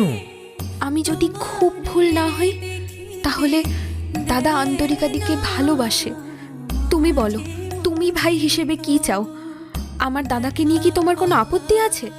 দেখো, ব্রতদীপদাকে নিয়ে আমার কোনো সমস্যা নেই, কোনো অসুবিধাও নেই। ইনফ্যাক্ট আমার তো ভালোই লাগে। বরঞ্চ আমি মনে মনে চাইতাম যে ব্রতদীপদার মতন একটা ছেলে যদি দিদিকে তাহলে হয়তো বাবা মার দায়িত্বটা কিছুটা হলেও কমাতে পারবো। আর যদি এমনটা হয় তাহলে কিন্তু খুব ভালো হবে। ব্যাস, তাহলে আর কোনো কথা নয়, তুমি আর একটুও শব্দ করবে না। আমি এক্ষুনি আসছি। দেখো, আমি জানি না সেই মুহূর্তে আন্তরিকাদিকে কেন দাদা ভাই সিঁদুর পরিয়েছিল, কিন্তু সিঁদুর যখন পরিয়েছে তখন এখন তারা হাজব্যান্ড ওয়াইফ, আর তাদের মাঝখানে আমাদের যাওয়াটা উচিত হবে না। আচ্ছা ঠিক আছে, তুমি দুধটা রেখে এসো, আমি বাইরে অপেক্ষা করছি। শিখা চুপি চুপি দুধের গ্লাসটা টেবিলে রেখে বাইরে চলে আসে। আন্তরিকার হাত ধরে ব্রতদীপ আস্তে আস্তে জড়ানো কণ্ঠে কি সব যেন বলে যাচ্ছে। আন্তরিকা স্পষ্টভাবে কিছুই বুঝতে পারছে না। এমন সময় আন্তরিকার নজর যায় টেবিলের উপর দুধের গ্লাসের দিকে। মনে মনে তখন আন্তরিকা প্রশ্ন করে, দুধের গ্লাসটা এখানে এলো কি করে? তাহলে কি শিখা দিয়ে গেছে? কখন? কই, আমি তো দেখলাম না। আর যদি দিয়েই যায় তাহলে অভি কোথায়? ও এখনো আসছে না কেন? এমন সময় ব্রতদীপ আবার আন্তরিকার হাত শক্ত করে চেপে ধরে। আন্তরিকা ব্রতদীপের হাতের মুঠোর থেকে নিজের হাত ছাড়িয়ে ব্রতদীপকে বিছানায় উঠিয়ে বসিয়ে হালকা গরম দুধটা খাইয়ে দেয়। কিছুক্ষণের মধ্যেই ব্রতদীপ বমি করতে চাইলে আন্তরিকা কোনো রকমে ব্রতদীপকে বাথরুমে নিয়ে যায়। সেখানে ব্রতদীপকে ফ্রেশ করে ঘরে নিয়ে এসে বিছানায় শোয়াতে গেলে ব্রতদীপ আন্তরিকাকে নিয়েই পড়ে যায়। আন্তরিকা নিজেকে সরানোর অনেক চেষ্টা করে, কিন্তু একজন সবল পুরুষের দেহের ভারের কাছে আন্তরিকা পেরে ওঠে না। তাও কোনো রকমে নিজেকে এক সাইডে করলেও শেষে ব্রতদীপ আন্তরিকাকে জড়িয়ে ধরে ঘুমিয়ে যায়। আন্তরিকা আবার নিজেকে ছাড়ানোর চেষ্টা করে শেষে হাল ছেড়ে দেয়। ওভাবেই বেশ অনেকটা সময় পার করার পর আন্তরিকা ওখানেই ঘুমিয়ে যায়। সকালবেলায় ব্রতদীপের ঘুম ভাঙলে আন্তরিকাকে তার এত কাছে দেখে ভীষণ অবাক হয়, তবে মনে মনে বেশ খুশিই হয়। এমন সময় ব্রতদীপের চোখ যায় আন্তরিকার মাথার দিকে, যেখানে চুলের ভাঁজে লাল রঙের কিছু একটা দেখতে পায়। ব্রতদীপ তখন চুলটা সরিয়ে দেখে বুঝতে পারে সেখানে সিঁদুর আছে। দেখে ব্রতদীপ মনে মনে বলে, আচ্ছা, তাহলে আমাকে মিথ্যে কথা বলা হয়েছিল। আমাকে মিথ্যে কথা বলার শাস্তি এবার তুমি ঠিক পাবে। আমাকে যতটা কষ্ট দিয়েছ সব হিসেব নেব। এরপর ব্রতদীপ বুঝতে পারে আন্তরিকার আস্তে আস্তে ঘুম ভাঙছে। তাই দেখে ব্রতদীপ ঘুমের নাটক করে আন্তরিকাকে খুব শক্তভাবে জড়িয়ে ধরে ঘুমিয়ে থাকে। কিছুক্ষণের মধ্যে আন্তরিকা চোখ খুলে দেখে ব্রতদীপ সেই আগের রাতের মতোই তাকে শক্ত করে জড়িয়ে ধরে ঘুমিয়ে আছে। ব্যাপারটায় বেশ বিরক্ত হয় আন্তরিকা। আস্তে আস্তে বলল, ব্যাটা বচ্চাত, এখনো এইভাবে ধরে ঘুমিয়ে আছে। আরে কি মুশকিল, আমি কি উঠবো না নাকি? উফ, দেখি তো, একবার চেষ্টা করেই দেখি। আন্তরিকা নিজেকে ব্রতদীপের হাতের বাঁধন থেকে ছাড়ানোর অনেক চেষ্টা করে, কিন্তু যখন পারল না তখন হাল ছেড়ে দিয়ে ওভাবেই আবার কিছুক্ষণ শুয়ে থাকলো। এরপর ব্রতদীপ বলেই ফেলে, কোনো লাভ নেই। তোমার মনে হয় তোমার এই লিলিপুটের মতো শরীর আমার শক্তির কাছে পেরে উঠবে? ও, তার মানে আপনি অনেক আগেই উঠে গেছেন। তাহলে আমাকে এইভাবে ধরে থাকার কারণটা কি? হ্যাঁ, ছাড়ুন আমাকে। আর শুনুন, আপনার কোনো অধিকার নেই আমাকে টাচ করার, বুঝেছেন? ছাড়ুন আমাকে। আন্তরিকার মুখে অধিকারের কথা শুনে ব্রতদীপ আরো বেশি শক্ত করে আন্তরিকাকে জড়িয়ে ধরে, আর তাতে আন্তরিকা আরো রেগে গিয়ে বলে, কি করতে চাইছেনটা কি? আরে ছাড়ুন আমাকে। আরে কেউ চলে আসবে, তারপর উল্টো পাল্টা কিছু ভেবে ভেবে ছাড়ুন আমাকে। প্রথমত তুমি আমাকে অধিকারের কথা বললে, সেই কথার উত্তরটা আগে দিই। প্রথমত তুমি আমার বউ, তাই তোমাকে জড়িয়ে ধরার অধিকার আমার আছে। আর দ্বিতীয়ত আমি আমার রুমে আমার বউকে জড়িয়ে ধরে থাকতেই পারি, তাতে কোনো শালার কোনো কিছু বলার অধিকার নেই। বুঝতে পেরেছো আমার কথা? ব্রতদীপের এমন কথা শুনে আন্তরিকা হাঁ হয়ে যায়। ব্রতদীপ আবার বলে ওঠে, তুমি কি এটা স্বপ্ন ভাবছো? স্বপ্ন নয়, এটা বাস্তব। একটা কামড় দিয়ে কি বোঝাবো? শেষের কথাটা শুনে আন্তরিকা শরীরের সমস্ত শক্তি প্রয়োগ করে ব্রতদীপকে নিজের থেকে দূরে সরিয়ে বিছানা থেকে উঠে দাঁড়ায়। তারপর বলে, আপনি কি শুরু করেছেন বলুন তো? আপনি চাইছেনটা কি? আরে অপমানের কিছু বাকি আছে এখনো, যে আরো অপমানের সুযোগ খুঁজছেন? আর কি বললেন? বউ? কিসের বউ? হ্যাঁ কিসের বউ? শুনুন, আমি সব বিয়ে দিয়ে কিছু মানি না, তাই আমি আপনার কোনো বউ না, এইটা আপনি আপনার মাথায় ঢুকিয়ে নিন। এই বলে আন্তরিকা চলে যাচ্ছিল, তখনই ব্রতদীপ তাড়াহুড়ো করে বিছানা থেকে নেমে আন্তরিকার হাত ধরে ফেলে আর বলে, যেও না আন্তরিকা, আমি তোমাকে কিছু কথা বলতে চাই, আর যেটা বলা খুবই জরুরি। আমার কথাটা একটু শোনো, তারপর যদি তোমার মনে হয় তুমি চলে যাবে, তখন তুমি যেতে পারো, আমি তোমাকে আটকাবো না, কিন্তু প্লিজ আমার কথাটা একবার শোনো। ব্রতদীপের কথায় আন্তরিকা দাঁড়িয়ে যায়। তখন ব্রতদীপ তার জীবনের সকল ঘটনা বলতে থাকে। সৃজলা কে, সেখানে সে ফুচকাওয়ালা সেজে কেন গিয়েছিল, সবটা বলে। তারপর সেদিন অফিসে তার সাথে এমন কেন ব্যবহার করেছিল, সবটা বলে ব্রতদীপ। ব্রতদীপ আরও বলে, কিন্তু এই সবের মধ্যে যেটা একেবারেই আমি সজ্ঞানে করেছি, সেটা হলো তোমার মাথায় সিঁদুর দেওয়া। আমি তোমাকে পছন্দ করি, শুধু সেটা বলবো না, যদিও আমিও প্রথমে সেটাই ভেবেছিলাম, কিন্তু তুমি আমাকে অবহেলা করার পর থেকে আমি বুঝতে পেরেছি তুমি আমার জীবনের কতটা জায়গা দখল করে ফেলেছো আমার নিজের অজান্তে। এখন তোমাকে ছাড়া আমার দম বন্ধ মনে হয়, চারিদিকে অন্ধকার নেমে আসে। জীবনে বেঁচে থাকার জন্য তোমাকে আমার জীবনে ভীষণ রকম ভাবে লাগবে। আমি বলছি না তুমি এখনই আমাকে ভালোবাসো, ভালোবাসা জোর করে হয় না, এটা তো এমনিই হয়ে যায়। আর আমার বিশ্বাস আছে জানো, তুমি একদিন তুমি আমাকে ভীষণ ভালোবাসবে। আমি সেই দিনটার অপেক্ষায় রইলাম, কিন্তু তাও তুমি আমাকে ছেড়ে চলে যেও না। আমি খুব ছোট্টবেলায় আমার মা বাবাকে হারিয়েছি। জীবনে সব হারিয়ে ফেলার পর যাকে আঁকড়ে ধরে জীবনের বাকি পথটা চলতে চাই, তুমি কি আমার সেই মানুষটা হতে পারবে? আমি কথা দিচ্ছি, এই জীবনে তোমাকে এতটুকু কষ্ট পেতে দেব না, সারাটা জীবন মাথায় করে রাখবো। ব্রতদীপ যখন এই কথাগুলো বলছিল, তখন দরজার পাশে দাঁড়িয়ে অভি আর শিখা সব শুনছিল।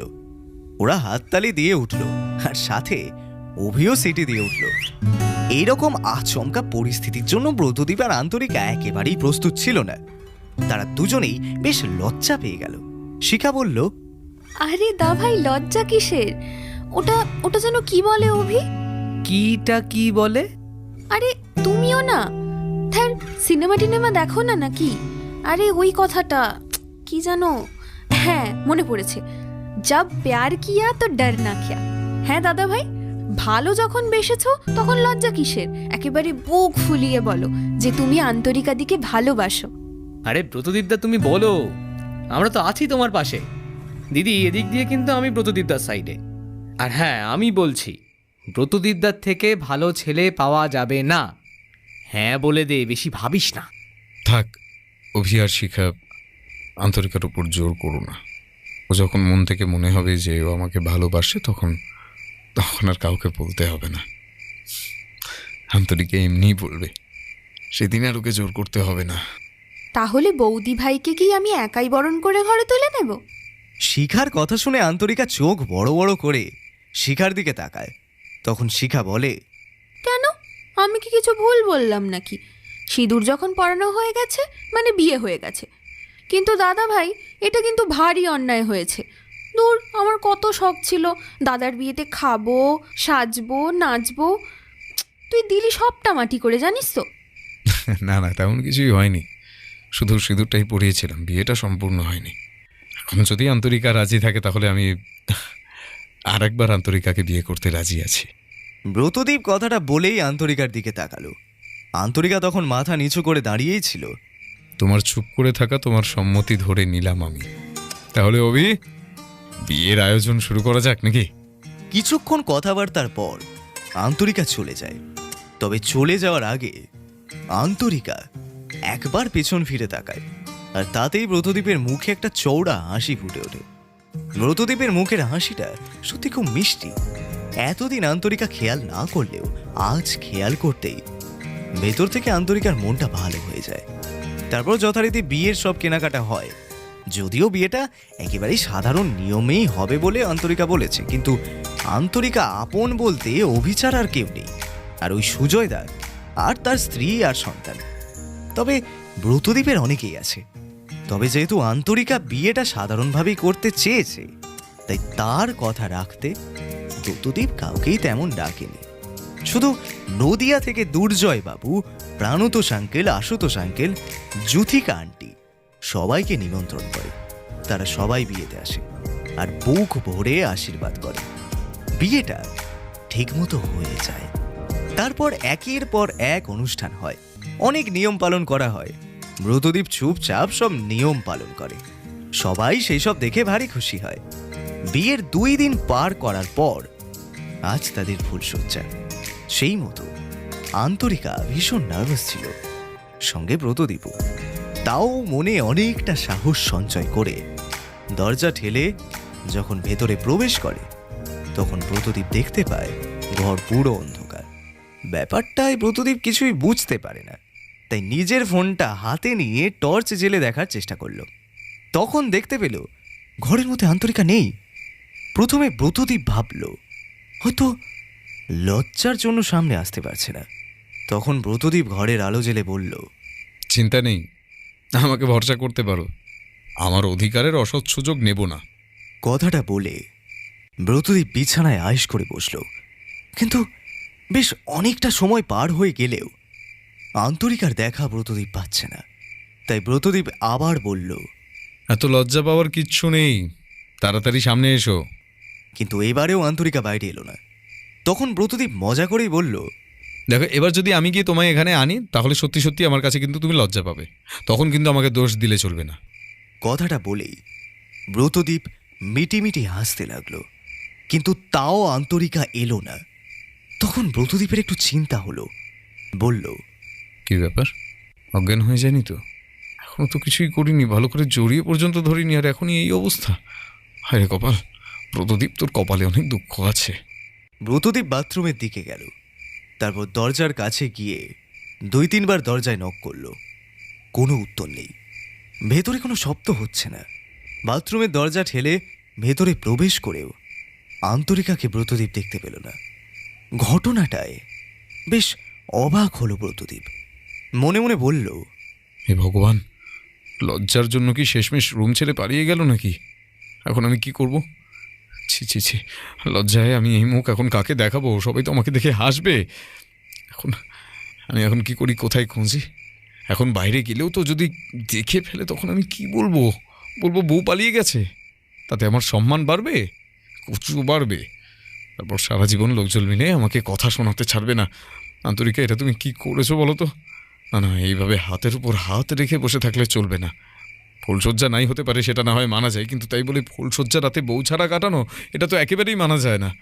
ভবিষ্যতে আমার ছেলে নাতি নাতিরা শুনলে তো আমার ইজ্জতের আর কিছুই থাকবে না।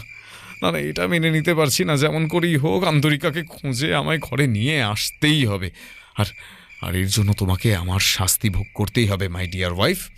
আমি আসছি, তুমি যে গর্তেই লুকিয়ে থাকো না কেন, আজ আর তুমি আমার হাত থেকে রক্ষা পাবে না। আমার নামও ব্রতদীপ রায়, এই আমি বলে দিলাম। ব্রতদীপ আস্তে আস্তে দরজা খুলে একবার চারিদিকে ভালো করে দেখে নিল। তারপর পা টিপে টিপে যেতে লাগলো। কেউ এই অন্ধকারে ব্রতদীপকে দেখলে নির্ঘাত চোর ভাববে।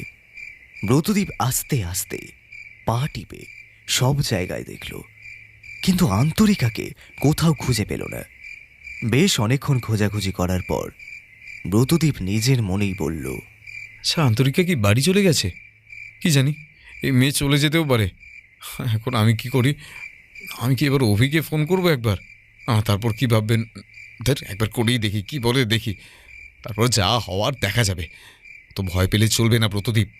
পকেট থেকে ফোনটা বের করে অভির নাম্বার ডায়াল করতে যাবে এমন সময় পেছন থেকে শিখা বলল, এই দা ভাই, তুই এত রাতে এখানে কি করছিস? আর এই অন্ধকারে চোরেদের মতো করছিস কেন? কি হয়েছে? না, আসলে একটু হাওয়া খেতে এসেছিলাম। ফুলশয্যার রাতে বউকে ঘরে একা ছেড়ে তুমি এখানে হাওয়া খেতে এসছো? আর এটা আমাকে বিশ্বাস করতে হবে। বল না কি হয়েছে? আবার ঝামেলা হয়েছে তোদের মধ্যে? আরে না রে, কোনো ঝামেলা হয়নি, এখন আমরা ঠিক আছি। এই সত্যি করে বল তো কি হয়েছে? আসলে ঘরে আন্তরিকাকে খুঁজে পাচ্ছি না। কি? বৌদি ভাই ঘরে নেই?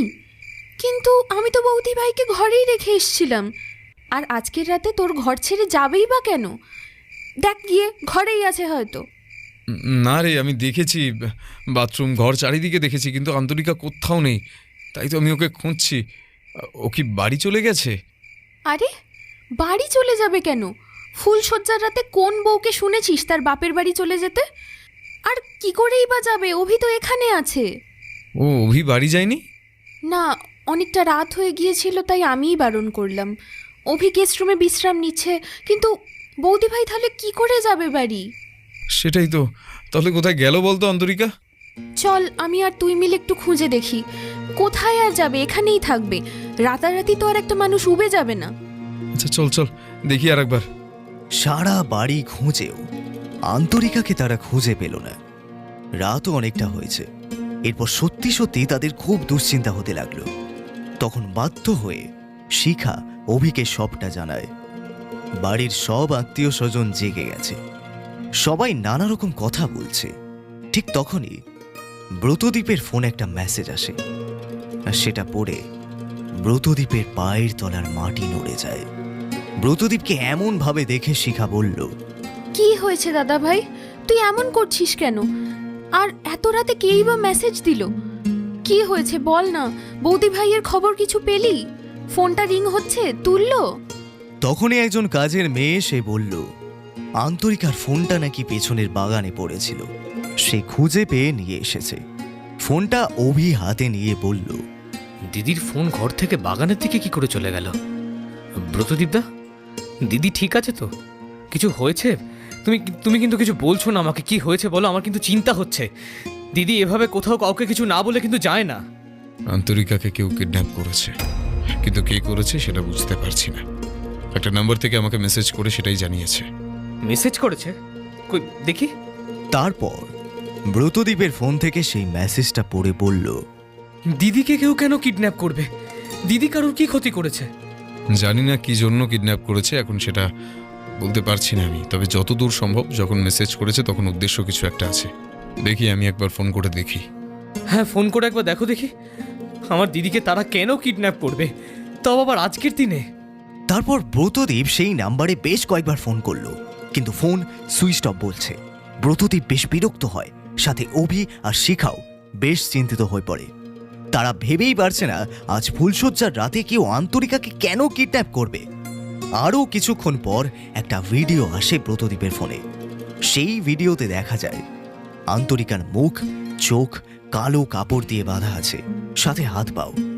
একটা অন্ধকার ঘরের মধ্যে চেয়ারে দড়ি বেঁধে আন্তরিকাকে রাখা হয়েছে। এইসব দেখেই ব্রতদীপের মাথা গরম হয়ে যায়। সঙ্গে সঙ্গে একটা ফোন আসে। ব্রতদীপ ফোনটা তুলতেই ওপাশ থেকে কোনো মহিলা বলল, বেশি লাফানোর কোনো দরকার নেই, একদম না। যা যা বলছি তাই করবে, তাহলেই আন্তরিকাকে জ্যান্ত পাবে। না হলে আন্তরিকাকে কুচি কুচি করে কেটে তোমার বাড়িতে পার্সেল করে পাঠিয়ে দেব। সেটা নিশ্চয় তুমি চাও না? তাই যেমন যেমন করে বলবো তেমন তেমন করবে। কি চান আপনি? আপনি কে? আমার নাম্বার আপনি কোথা থেকে পেলেন? আমার সঙ্গে আপনার কিসের শত্রুতা? আপনি আমার স্ত্রীকে কেন কিডন্যাপ করেছেন? ওয়েট ওয়েট, আহা, এত তাড়া কিসের? এই তো আজ রাতে কিডন্যাপ হয়েছে, এখনো তো 12 ঘন্টা পার হয়নি, তার আগেই এত প্রশ্ন? তোমার সব প্রশ্নের উত্তর আমি দেব, তবে তার আগে আমি যেটা বলছি সেটা কান খুলে শুনে রাখো। হ্যাঁ বলুন, কি বলতে চান আপনি? তোমার সমস্ত সম্পত্তি, ব্যাংক ব্যালেন্স, বাড়ি গাড়ি, সমস্ত কিছুর কাগজপত্র নিয়ে আমি যেখানে বলবো সেখানে চলে আসবে। এর অন্যথা হলে কিন্তু আমি যেটা বললাম সেটা করতে বাধ্য হব। নিশ্চয়ই তুমি সেটা চাও না, তাই বলছি একদম বেশি চালাকি করার চেষ্টা করবে না। আর পুলিশকে জানানোর চেষ্টাটাও কিন্তু একেবারেই করবে না। না হলে নিজের স্ত্রীকে ফিরে পাওয়ার শেষ আশাটুকু ছেড়ে দিলেই আমার মনে হয় ভালো হয়। না না, কোনো চালাকি না, আমি পুলিশে খবর দেব না। আমার সমস্ত সম্পত্তি, বাড়ি গাড়ি, সমস্ত কাগজপত্র নিয়ে আমি চলে যাব। আপনি আমাকে ঠিকানাটা দিন। এই তো একদম গুড বয়ের মতো কথাবার্তা। ঠিক আছে, আমি কিছুক্ষণের পর তোমাকে ফোন করব, তখন অ্যাড্রেস দেব, সেইখানে চলে আসবে। বেশি চালাকি করলে বললাম তো কি করব, তাই কোনো চালাকি না। এমন সময় ফোনটা কেটে যায়। ব্রতদীপের কথা শুনে সবাই বেশ অবাক হয়। সেই সময় প্রাণতোষবাবু বললেন, আচ্ছা ব্রতদীপ, এটা তোমার দাদার কাজ হতে পারে? উকিল আঙ্কেল, আপনি কি বলতে চাইছেন? এটা নীলদার কাজ? হ্যাঁ, আমি নীলের কথাই বলছি। তোমার কি নীলের ওপর সন্দেহ হচ্ছে? না উকিল আঙ্কেল, এই কাজ নীলদা করতে পারে না। নীলদা এখন অনেকটাই বদলে গেছে। আর তাছাড়াও এখন আমার লোক তাদের উপর সবসময় নজর রাখে, তাই নীলদা এই কাজ করতে পারে না। এর পেছনে অন্য কেউ আছে, সেটা আমাকে খুঁজে বের করতে হবে। কিন্তু তার আগে আমার সমস্ত সম্পত্তির কাগজপত্র নিয়ে তার কাছে যেতে হবে। তো কিছুক্ষণের মধ্যেই আমাকে অ্যাড্রেসটা পাঠাবে। তোমার কি মাথা খারাপ হয়ে গেছে? তুমি সমস্ত সম্পত্তি কি ওদের নামে লিখে দিয়ে আসবে? তুমি এত সহজে হার মেনে নেবে? আমি পুলিশে খবর দিচ্ছি। না না, পুলিশে খবর দেওয়ার কোনো দরকার নেই। পুলিশে খবর দিলে তারা যদি আন্তরিকার কোনো ক্ষতি করে দেয়, এই সম্পত্তি রেখে কি লাভ যদি একটা মানুষকে আমি হারিয়েই ফেলি? ওরা আমার সম্পত্তি নিতে পারে, কিন্তু আমার গুণটাকে তো নিতে পারবে না। আমি আবার সবকিছু প্রথম থেকে শুরু করব। এটা কি কোনো ছেলে খেলা যে আবার প্রথম থেকে শুরু করবে? তাহলে এতদিন পরিশ্রম করে পড়া বাদ দিয়ে এত কিছু করা, সমস্ত কিছু জলে চলে যাবে। তাহলে আমি কি করব বলুন? ওরা তো কাগজ না দেখলে আন্তরিকাকে ছাড়বে না। সেটা নিয়ে তোমাকে ভাবতে হবে না। আমি জানি আইন যেমন আছে তেমনি আইনের ফাঁকও আছে। তুমি কাগজপত্র নিয়ে তাদের কাছে যাবে, তবে আসলগুলো নিয়ে নয়, নকলগুলো নিয়ে। যদিও সেটা তারা কিছুই বুঝতে পারবে না, আমি সেরকমই ব্যবস্থা করে দেব। অ্যাড্রেসটা তোমাকে পাঠাক আগে, ততক্ষণ আমি কাজ শুরু করছি। আর হ্যাঁ, যারা এভাবে কিডন্যাপ করেছে তাদেরকে ছেড়ে দেওয়া উচিত না। আন্তরিকা তোমার কাছে এলেই পুলিশ তাদের গ্রেপ্তার করে নেবে। এটা নিয়ে ভেবো না। অপরাধকে প্রথমবারেই গোড়া থেকে উপড়ে ফেলে দিলেই ভালো হয়, না হলে সে তার বংশ বিস্তার করতে শুরু করবে। আর আমরা আইনের রক্ষক হয়ে সেটা কিছুতেই মেনে নিতে পারি না। তুমি চিন্তা করো না, আন্তরিকার কিচ্ছু হবে না, আমি গ্যারেন্টি দিচ্ছি। ব্রতদীপ নকল কাগজপত্র নিয়ে অপেক্ষা করতে থাকে পরবর্তী ফোন আসার জন্য। রাত থেকে সকাল হয়ে যায়, কিন্তু কোনো ফোন আসে না। তবে সকালের দিকে ফোন আসে আর বলে, ঠিকানাটা আমি বিকেল 5টায় দেব, আর সন্ধে 6টার মধ্যে তুমি কিন্তু সেখানে পৌঁছে যাবে। অন্যথা হলে তার ফল কিন্তু ভালো হবে না, সে কথা যেন মাথায় থাকে। আমার লোক সব সময় তোমাদের উপর নজর রেখেছে, তাই ভুলেও কিন্তু কোনো গেম খেলার চেষ্টা করবে না আমার সাথে। ফোনটা কাটার পর ব্রতদীপ নিজের মনে বিড়বিড় করতে লাগলো, যদি সত্যি তারা কি আমাদের উপর নজর রেখে থাকে, তাহলে পুলিশে জানানোর খবরটা তাদের কাছে নিশ্চয়ই চলে গেছে। তাহলে কি এতটা রিস্ক নেওয়া ঠিক হচ্ছে? জীবন মানেই রিস্ক, রিস্ক তো নিতেই হবে। তবে এটুকু বলে রাখছি, আন্তরিকার কিছু হবে না, ভরসা রাখতে পারো। বিকেল 5টা বাজার সাথে সাথে ব্রতদীপের ফোনে একটা মেসেজ আসে। মেসেজে অ্যাড্রেসটা লেখা ছিল। সেটা প্রাণতোষবাবু দেখার সাথে সাথে পুলিশকে জানিয়ে দেয়। কিছুক্ষণের মধ্যে ব্রতদীপ গাড়ি নিয়ে সেই ঠিকানায় চলে যায়। ব্রতদীপের গাড়ির বেশ কয়েকটা গাড়ির পরে অভি আর প্রাণতোষবাবু ব্রতদীপকে ফলো করছিল। প্রায় 1 ঘন্টা লাগলো সেই অ্যাড্রেসে পৌঁছাতে। সেখানে পৌঁছে ব্রতদীপ দেখতে পায় একটা পুরনো চটকলের ফ্যাক্টরি আছে। দীর্ঘদিন বন্ধ হয়ে পড়ে থাকায় চারিদিকে অন্ধকার স্যাঁতস্যাঁতে পরিবেশ, সাথে চারিদিকে ঝোপঝাড়ে ভর্তি হয়েছে। খুব সাবধানে ব্রতদীপ সেই গাড়ি থেকে নেমে কাগজপত্রের ব্যাগটা কাঁধে ঝুলিয়ে আস্তে আস্তে পা ফেলে সেই ফ্যাক্টরিতে। তারপর ভেতরে যেতে লাগলো। ব্রতদীপকে অনুসরণ করে অভি আর প্রাণতোষ বাবু বেশ কিছুটা দূরে গাড়ি পার্ক করে গাড়ির মধ্যে বসে থাকে। পুলিশ আগেই ছদ্মবেশে সেই ফ্যাক্টরির চারপাশে ঘোরাফেরা করছে। ঘরের মধ্যে প্রবেশ করে ব্রতদীপ চারিদিকে দেখতে পায় ভাঙাচোরা অনেক কাঁচের বোতল, কাঠ, ভাঙা চেয়ার, ভাঙা বালতি, এইসব। কোথাও একটু ছিটে ফোটা আলো পর্যন্ত নেই। এমন অন্ধকারে কাকে খুঁজবে সেটা ব্রতদীপ বুঝতে পারে না। ফোনের টর্চটা অন করে সামনের দিকে এগিয়ে যেতে থাকে ব্রতদীপ। দরজার কাছে গিয়ে ব্রতদীপ বলে, আন্তরিকা, আন্তরিকা, তুমি কি ভেতরে আছো? উত্তর দাও আন্তরিকা। ব্রতদীপ বেশ কয়েকবার ডাকার পরেও ভেতর থেকে কোনো সাড়া শব্দ এলো না। এরপর ব্রতদীপ দরজা ভাঙার চেষ্টা করে। দরজা ভাঙতেই ব্রতদীপ ভেতরে দেখতে পায় অন্ধকার ঘরের মধ্যে হাত পা মুখ চোখ বাঁধা অবস্থায় কেউ একজন পড়ে আছে। ব্রতদীপ দৌড়ে গেল তার কাছে, গিয়ে বলল, আন্তরিকা, তুমি ঠিক আছো তো? তোমার আর ভয় নেই? আমি চলে এসেছি। এবার আমরা খুব তাড়াতাড়ি বাড়ি ফিরে যাব। আর চিন্তা করতে হবে না। দাঁড়াও, আমি তোমার হাতের বাঁধন খুলে দিচ্ছি। আন্তরিকার বাঁধন খুলে দিতেই হাততালির শব্দ শোনা গেল। ব্রতদীপ পেছনে ঘুরে দেখে তার সামনে সৃজলা দাঁড়িয়ে। সৃজলাকে দাঁড়িয়ে থাকতে দেখে ব্রতদীপ ভারী অবাক হয়ে যায়। তার মানে তুমিই ছিলে এইসবের পেছনে? আন্তরিকাকে তুমি কিডন্যাপ করেছো? তোমার এত বড় সাহস হয় কি করে? এখনো তো আমার সাহসের তুমি কিছুই দেখোনি ব্রতদীপ। এবার দেখবে তুমি আমার জীবনটা নষ্ট করে দিয়েছো। আমি কষ্ট করে যাব আর তুমি বিয়ে করে সারা জীবন বউ নিয়ে সুখে শান্তিতে ঘর সংসার করবে।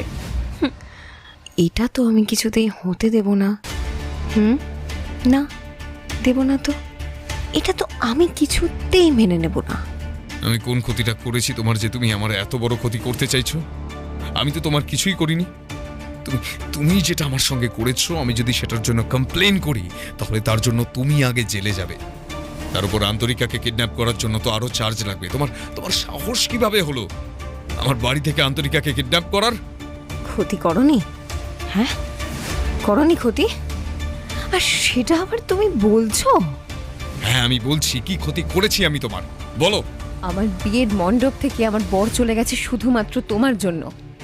তোমার সাথে আমার একটা ঝামেলা আছে সেটা সেদিন বিনয় জানতে পেরে যায়। কারণ যখন তুমি আমার সাথে ওসব কথা বলছিলে তখন বিনয় ওখানেই ছিল, সেটা আমি খেয়াল করিনি। ও সবটা জেনে যায়। তার জন্যই ও বিয়েটা শেষ মুহূর্তে এসে ভেঙে দেয়। আমি লগ্নভ্রষ্টা হই।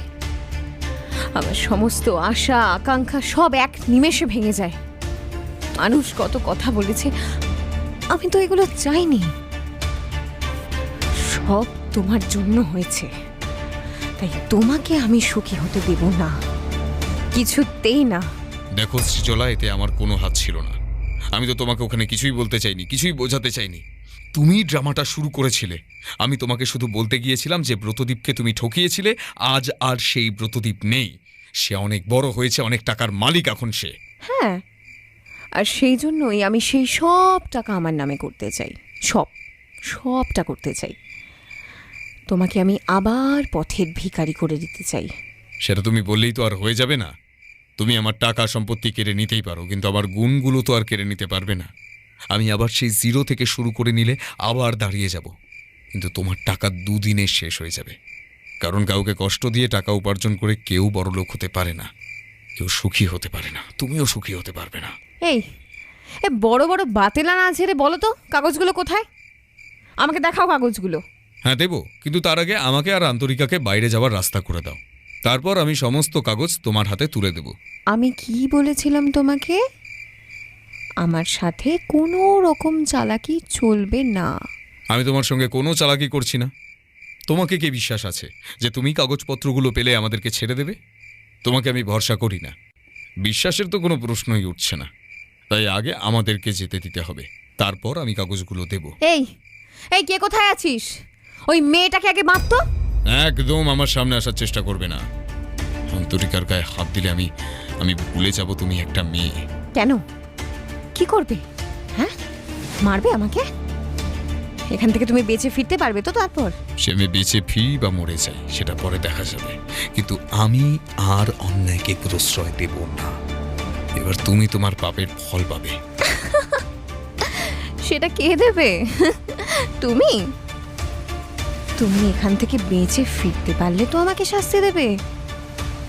বাদ দাও তোমার এই ফাঁকা হুমকি। ফাঁকা হুমকি? তাও আবার আমাকে? তোমার মনে হয় আমি তোমাকে ফাঁকা হুমকি দিচ্ছি? ব্রতদীপের কথা শুনে সৃজলা হাতের ইশারা করতে সঙ্গে সঙ্গে 4-5 জন ছেলে এসে ঘিরে ফেলল আন্তরিকাকে। ভয়ে আন্তরিকা ব্রতদীপের পেছনে লুকিয়ে পড়ল। বারে বারে ব্রতদীপ আন্তরিকাকে বলতে থাকে, ভয় পেও না অন্তরিকা, ভয় পেও না, আমি আছি, কিচ্ছু হবে না তোমার। ব্রতদীপ এক এক করে সব লোকেদের সাথে মারপিট শুরু করে। একজন একজন গুন্ডা ব্রতদীপের মার খেয়ে পড়ে যেতে থাকে, কিন্তু শেষে একজন গুন্ডা আন্তরিকার গলায় ছুরি ধরলে ব্রতদীপ কিছুই করতে পারে না। তখন সৃজলা হেসে বলে, শোনো, সব মানুষেরই একটা দুর্বলতার জায়গা থাকে, আর তোমার দুর্বলতার জায়গায় তো এই আন্তরিকা। আর এই আন্তরিকাকে শেষ করে দিলে তোমার সব কারচুপি বন্ধ হয়ে যাবে। এই এই তোরা আগে ওকে মারতো। না, এই কাজ করো না। আন্তরিকা ঠিক যেমন আমার দুর্বলতা তেমনিও আমার শক্তি, তাই ওকে হাত লাগানোর চেষ্টা করো না। তাহলে তুমি যে ব্রতদীপের রূপ দেখোনি কোনোদিন, সেই রূপ দেখতে পাবে। বলতে বলতেই পেছন থেকে পুলিশ এসে ঘিরে ফেলল সবাইকে। যে যেখানে আছো একদম সেখানেই দাঁড়িয়ে থাকো, আর এক পা নড়বে তো শট করে গুলি চালিয়ে দেবো। তুমি পুলিশকে সাথে নিয়ে এসেছো? হ্যাঁ, আমি বারণ করেছিলাম না? আমি কিন্তু কাউকে ছাড়বো না, কাউকে ছাড়বো না আমি। এটা তো হচ্ছে না, এখন আপনাকে ছাড়া যাবে না। তারপর পুলিশ সব গুন্ডাদের সাথে সৃজলাকে নিয়ে যায়। আন্তরিকার কাছে গিয়ে দাঁড়ালে আন্তরিকা ব্রতদীপকে জড়িয়ে ধরে কাঁদতে কাঁদতে বলে,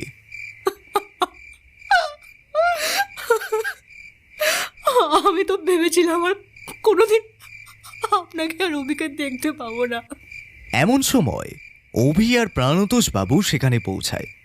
দিদি, তুই ঠিক আছিস? অভির গলা শুনতে পেয়ে আন্তরিকা অভির কাছে ছুটে গিয়ে জড়িয়ে ধরে হাউমাউ করে কাঁদতে লাগলো।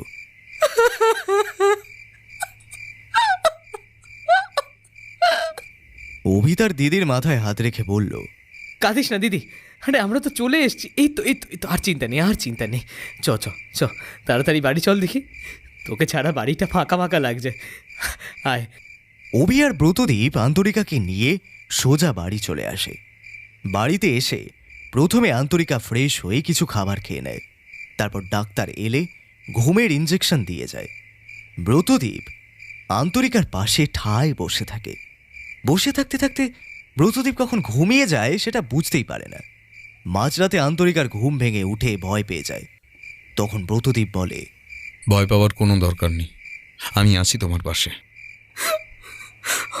আমি আমি খুব ভয় পেয়ে গিয়েছিলাম। আমি ভেবেছিলাম আর হয়তো কোনোদিন আপনাকে দেখতে পাবো না।